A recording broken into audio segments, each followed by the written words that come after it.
what we're going to do here is start getting into the exercise science. So we're going to start taking a look at the human body, how it works, how it operates. We're going to start getting into some of the systems. So you're going to look at the cardiovascular system. You're going to be looking at the digestive system. So different systems of the body, how they work, but not just here's the different structures that are involved and this is what they do and what they go through. It's really, here's some information that you need to know. And what I want to really kind of preface for you guys is really pay attention to what the presenters are saying, because they're going to kind of bring it to life for you. And as they do that, be aware and kind of store that. Make some notes. Feel free to write things down and make little notes or draw pictures or however you learn, because this information is going to be extremely important as you get on later in this part of the certification as well as in part 2, because it's really the building blocks and the foundation for what you're going to be seeing in the practical application as we go into part 2. So enjoy this. Make sure you pay attention. Don't be afraid to rewind it and play it back so you can hear what you need to hear. Have some fun. All right, we'll see you pretty soon. So in this chart here, I have a bit of a comparison of the most high-density foods and the most low-density foods. The high-density foods include things like brightly colored fruits and vegetables, things like dark, leafy green vegetables, things like lean meats and fish, and things like whole grains, unprocessed. On the low-density side, it includes things like white bread, pasta, and rice, chips, crackers, and pretzels, soda and juice, and candy and desserts. Now, we know many of these foods on the low-density side are usually considered unhealthy or junk foods, but it's important to remember why. They're not just junk foods. It's because they have low nutrient density. The foods have a lot of calories and very little nutrition. And that's where we need to be steering our clients, toward the high-density foods. And that's another principle of good nutrition.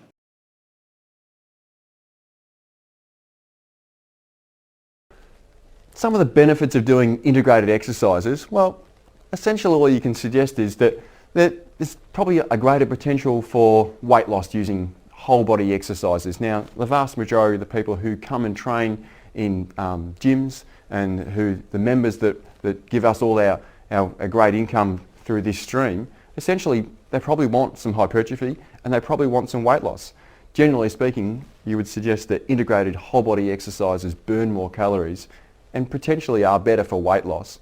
And potentially, on the other side of the scale, isolation is probably a little bit more superior when it comes to hypertrophy. So a blend of these ideas is perfectly adequate. It's about knowing when to introduce them and when not to necessarily.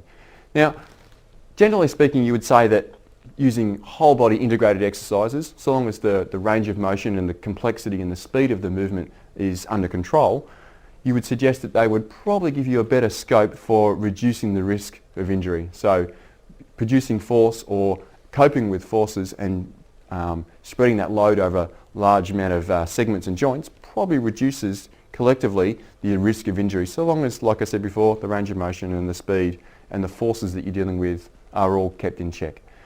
And also it has a tendency to counteract the lifestyle-driven postural distresses that we have. You know, we drive a lot, we sit a lot, we don't do things that are very natural and standing up and moving a lot.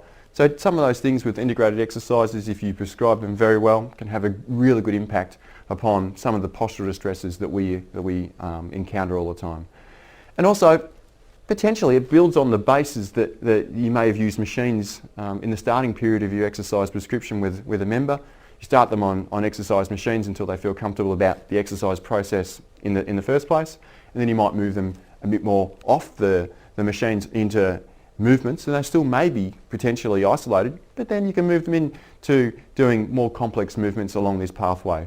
And what we really find is that the more compound movements, the more integrated movements have a better transfer effect to real life tasks. They replicate real life far more than a machine can.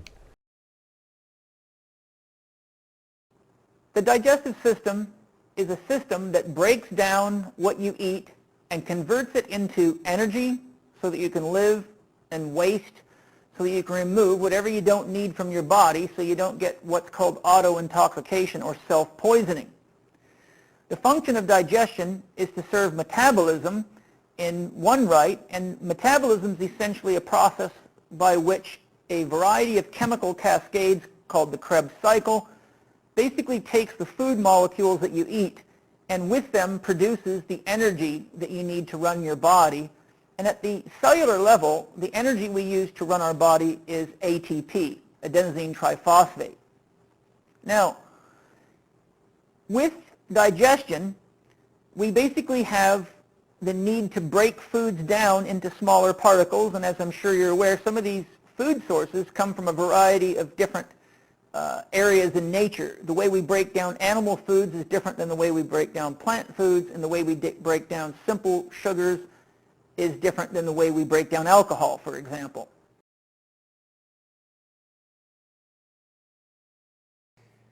Pronation through the body is typically associated with an absorption of force. So that's typically something that we speak about when we talk about the foot. The foot is pronated, which means the arch of the middle foot is collapsing in, and then everything follows it.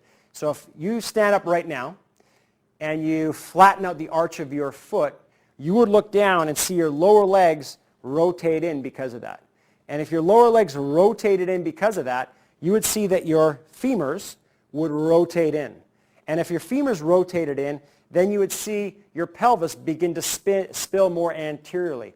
So that pronation that we see as a common ineffective or inefficient posture affects basically most of the lines, but mostly these ones here. So superficial back line, spiral line, lateral line, and the deep front line, because they will all have interactions with the foot coming in, and then the chain reaction of everything else as an influence of the foot changing its position, and everything else will change its position up the chain.